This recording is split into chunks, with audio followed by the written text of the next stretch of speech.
मित्रों नमस्कार।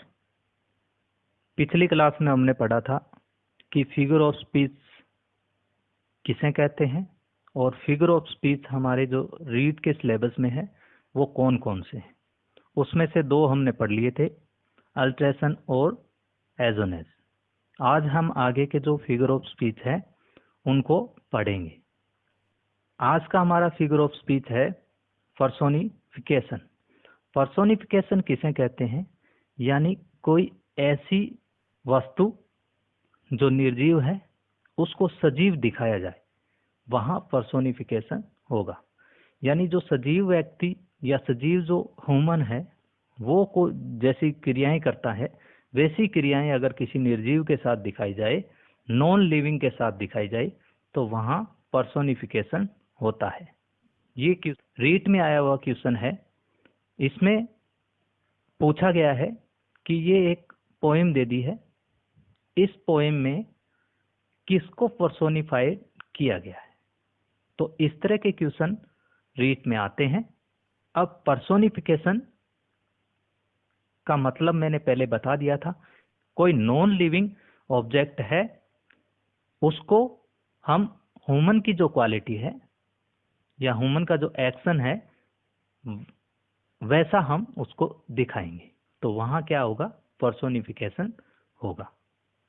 पर्सोनिफिकेशन की पहचान हम किस तरह से कर सकते हैं, उसमें एक तरीका है कि कैपिटल लेटर होगा नॉन लिविंग या एब्स्ट्रैक्ट थिंग्स का। यानी नॉन लिविंग और एब्स्ट्रैक्ट थिंग्स का क्या होगा, कैपिटल लेटर में दिखाया जाएगा। तो कैपिटल लेटर देखते ही हम नॉन लिविंग या एब्स्ट्रैक्ट थिंग्स का हम पहचान जाएंगे कि इसके अंदर पर्सोनिफिकेशन यूज हुआ है। इसके अलावा दूसरा तरीका है कि जो नॉन लिविंग है, इनएनिमेट है, ऑब्जेक्ट है, उसको ह्यूमन एक्शन में दिखाया जाएगा। ये पहचान है पर्सोनिफिकेशन की। आइए हम कुछ एग्जाम्पल देखते हैं। पहला एग्जाम्पल है lightning dance across the sky. तो लाइट डांस कर रही है, जबकि लाइट क्या नहीं कर सकती, डांस नहीं कर सकती। डांस करना किसका काम है, डांस करना मनुष्य का काम है। आगे वाले में विंड का पर्सोनिफिकेशन है, इसमें इग्नेशन का है। इसमें रीटा ने किसी पीस ऑफ पाई को एक नाम दे दिया है, तो नाम होता है ह्यूमन का। इसी तरह से इन सब में पर्सोनिफिकेशन हमें दिखता है। जैसे डोर है, डोर अपने आप को प्रोटेस्ट कर रही है, बचा रही है, जबकि बचाना किसका काम है, ह्यूमन बीइंग का काम है। तो इन सब में हम देखते हैं कि पर्सोनिफिकेशन यूज में हुआ है। आगे का हमारा जो फिगर ऑफ स्पीच है वो है राइम। राइम का मतलब होता है कि एक तरह से हिंदी में कहें तो तुकबंदी। राइम में हमें एक पोएम दे दी जाएगी और पोएम में से पूछा जाएगा कि इसमें कौन सी राइम स्कीम यूज हुई है या फिर कौन कौन सी लाइन में सिमिलर राइम स्कीम है। ये एक पोएम है और इसमें से ये क्वेश्चन पूछा गया है कि ऊपर जो पोएम दी गई है, लाइन 2 की जो राइम है वो कौन सी राइम से मिलती है। इस तरह का क्वेश्चन है। इसी तरह से आगे एक क्वेश्चन और है जिसमें हमें एक पोएम दे दी गई है और उसमें से पूछा गया है कि इसकी राइम स्कीम क्या है। तो इतने इजी क्वेश्चन आते हैं जो हम बेसिक लेवल को जानकर आराम से कर सकते हैं। आगे क्वेश्चन और है जिसमें 4 लाइंस दी गई है और उनमें से पूछा गया है कि इसमें राइम स्कीम क्या है। ये तीनों क्वेश्चन रीट के पिछले सालों के एग्जाम में आए हुए हैं। राइम स्कीम में क्या होता है, रिपीटेशन होता है और सिमिलर साउंड होगा 2 या 2 से ज्यादा वर्ड का। और कहाँ दिखाई देगा, फाइनल सिलेबल में। यानी जो पोएम होगी, पोएम के फाइनल सिलेबल में हमें ये रिपीटेशन ऑफ सिमिलर साउंड दिखाई देगा। बहुत सारे लोग इसकी जो ओल्डेस्ट स्पेलिंग है, उसको यूज करते हैं राइम के लिए। इसमें एक मेलोडी क्रिएट होती है। इसका जो इम्पोर्टेंट पार्ट है वो है मेलोडी। यानी मेलोडी का मतलब है जिस तरह से एक गाने की मेलोडी होती है, एक संगीत होता है, उसी तरह का राइम के अंदर भी एक म्यूजिक या संगीत पैदा होता है। ये जेनी कैरबी की एक राइम दी गई है। इसमें अगर हम देखें कि इसकी राइम स्कीम क्या है, तो हमें देखना पड़ेगा कि लाइन के जो लास्ट का जो वर्ड है वो आगे कौन सी लाइन है उसके लास्ट वर्ड से मैच हो रहा है, उसकी राइम स्कीम उनसे मैच हो रही है, यानी उनका साउंड है वो सेम है, तो वो उसकी राइम स्कीम होगी।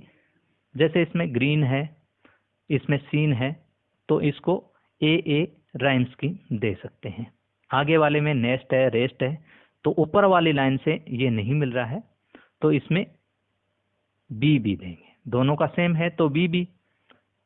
आगे वाली लाइन में राउंड और फाउंड, ये ऊपर वाली लाइन से नहीं मिल रहा, तो इसको सी दे देते हैं।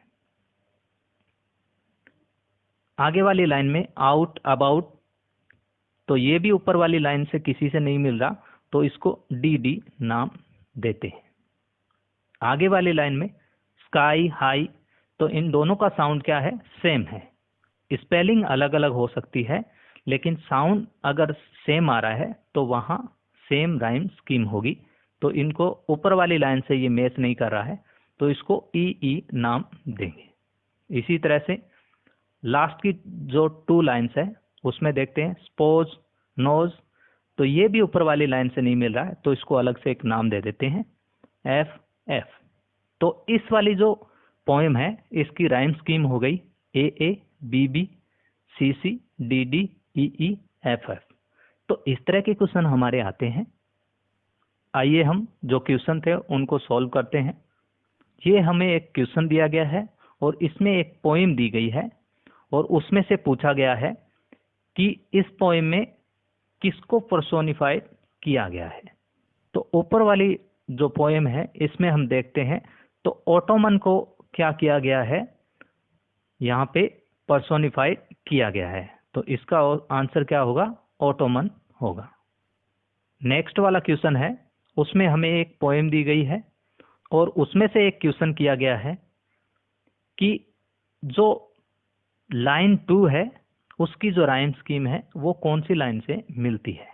तो हम देखते हैं, लाइन 2 ग्रेन है, ग्रेन मैन, यानी 2 वाली लाइन की जो राइम स्कीम है वो 5 में मिलती है, और 8 वाली लाइन में प्लेन, ग्रेन मैन प्लेन, तो 2 वाली लाइन की जो राइम स्कीम है वो 5 और 8 वाली लाइन में मिलती है। तो कितना इजी है इसको पहचान करना कि कौन सी लाइन में इसकी राइम स्कीम मिलती है। तो यहाँ 5 और 8 वाली जो है वो इसका आंसर हो जाएगा। आगे नेक्स्ट क्वेश्चन में भी हमें एक पोएम दी गई है। इस क्वेश्चन में पूछा गया है कि कौन सी राइम स्कीम यूज हुई है। आओ देखते हैं। लास्ट का वर्ड देखना है, तो इसको ए नाम दे देते हैं। पास्ट, बी, थो, सो, इसको ए के साथ मैच हो रहा है तो ए नाम देंगे। पास्ट, वास्ट, पास्ट वास्ट, तो बी, यानी सेकंड वाली लाइन से मैच हो रहा है तो इसको बी नाम देंगे। फ्लो, किसी से मैच नहीं हो रहा है, सी नाम दे देंगे। नाइट, किसी से मैच नहीं हो रहा है, डी नाम देंगे। फ्लो, वो, तो सी नाम देंगे। नाइट, नाइट वाली लाइन से मैच हो रहा है तो साइट, यानी डी नाम देंगे। तो देखते हैं तो क्या होगा, ए बी, सी डी। इस पोएम की जो राइम स्कीम होगी वो होगी ए बी, सी डी। तो अब हम देखते हैं इसमें कौन सा आंसर है, वो है सेकंड में ए बी। तो देखा कितना इजी है हमें पहचान करना कि राइम स्कीम कौन सी होती है। ये लास्ट क्वेश्चन है, इसमें 4 लाइंस दी गई हैं और उसमें पूछा गया है कि इसकी राइम स्कीम क्या होगी। तो आओ हम देखते हैं कि इसकी राइम स्कीम क्या होगी। पहली लाइन है उसका लास्ट वर्ड है फिल, इसको नाम दे देते हैं ए। ब्रो ऊपर वाली लाइन से नहीं मिल रहा है तो बी नाम देंगे। इल पहली वाली लाइन से मिल रहा है तो सेम इसकी राइम स्कीम होगी ए। फिल इल। आगे वाली लाइन फोर्थ वाली लाइन है अलो, तो ये सेकंड वाली लाइन से मिल रहा है ब्रो अलो, तो बी इसकी राइम स्कीम होगी। तो इसकी जो राइम स्कीम है वो हो गई ए बी। तो पहला जो आंसर है वो इसका सही होगा।